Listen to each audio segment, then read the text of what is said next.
السلام علیکم ورحمۃ اللہ وبرکاتہ۔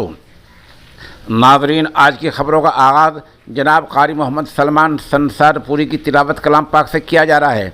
آپ بھی ہمارے نمبر 96 27 70 90 14 پر اپنی تلاوت بھیج کر اس نیک کام میں حصہ لے سکتے ہیں۔ الحمدللہ رب العالمین الرحمن الرحیم مالک یوم الدین إياك نعبد وإياك نستعين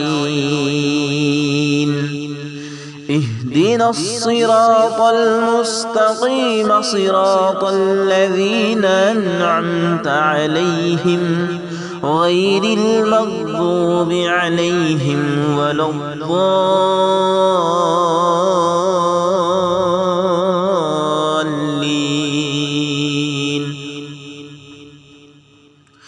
ويل لكل همزة لمزة الذي جمع مالا وعدده يحسب أن ماله أخلده كلا لينبذن في الحطمة وما أدراك ما الحطمة نار الله الموقدة التي تطلع